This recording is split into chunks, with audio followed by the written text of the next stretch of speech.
Hello everyone, welcome to our event submission module.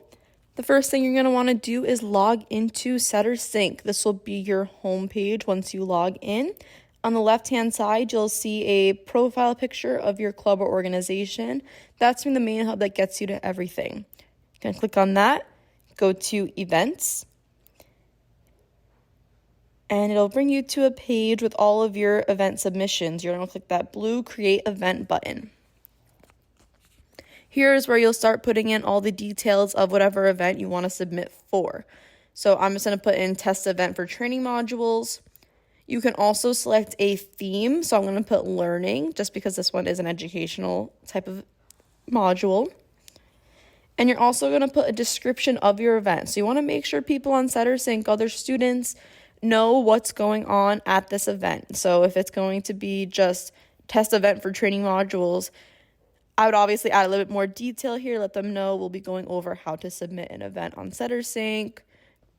If you want additional organizations to host with you, for example, if I want Active Minds, I would search for them in that type bar there, select them when they pop up, and then they'll be added and it'll show up on their page as well. This is how you reserve the time and place. You're going to select Add Reservation Request. That's really important that you select this one and not the manual option. You want to select the date that you want your event. I'm just going to pick September 20th, and I'm going to make the event during common hour. So 12:15 to 1:15. You also want to select the setup and teardown time. That way you have that additional time built into your reservation to actually set up any materials that you may have and clean up after the event. You next want to select Browse Available Rooms. This is what connects to our back-end system to help you reserve spaces. I'm going to type in Kessel here, and all of the rooms in Kessel that are available during that time and space will pop up here now. If a room doesn't pop up, for example, I don't see Butcher Suite on here, that means it's already reserved during that date and time. If you click on a space, you'll also see the features of that room. So if you need anything specific, you can look there. You can also change the layout if possible, and then you'll add request to event. As you see, it'll show up on the screen.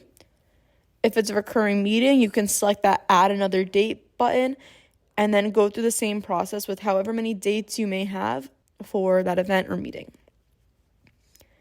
Event visibility, often you can just leave it as is, but you could also change things there. The event categories, you can also categorize even more so than the theme. I'm going to put academic educational, meeting, and a training workshop. You can also put different perks and benefits for your attendees, like free food, free stuff, or credit for classes if that's an option. And then if you are having your event outside and need a rain location just in case, you would put that there. That's really important to make sure we reserve that additional space for you as well.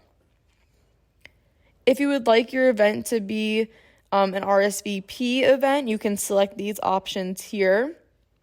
And if you only have a certain number of supplies, for example, you can put RSVP spots there. If you have any questions about what types of events would need RSVPs, you can always talk to us in our office and we can help you out with that part.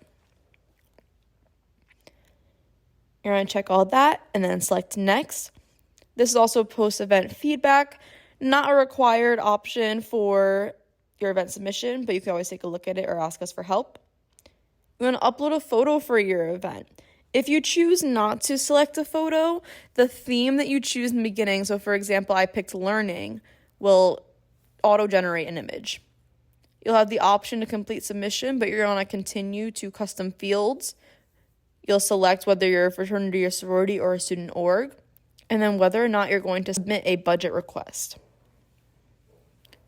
Next, you're going to put in the head count for your event and select which service providers you need. It's really important that you read the descriptions under each of the service providers so that you include all the necessary information. For example, if you just select the Ed Media box and don't write anything in the description, we will not be able to request any items from Ed Media. Same thing for Chartwells. If you selected Chartwells but then didn't put a description of what items you needed, we would not be able to order anything for you all. You would go through each of those. If you need any of those options, check it off. If you don't need anything at all, for example, if it's a meeting in a classroom, you can just select NA. There's also drop-down boxes for how many tables you may need, just because we know tables and chairs are really common items that students may need for events, so we want to give you a space to select those if needed. If you have a certain setup that you would like for your event, if it's going to be a larger event and you want facilities to have it done ahead of time, you can draw a diagram and then upload that file there.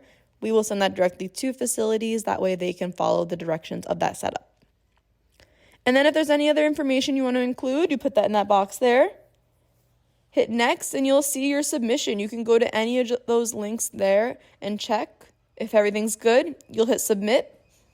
It's going to confirm your reservation through the back-end system, making sure that room is available for you.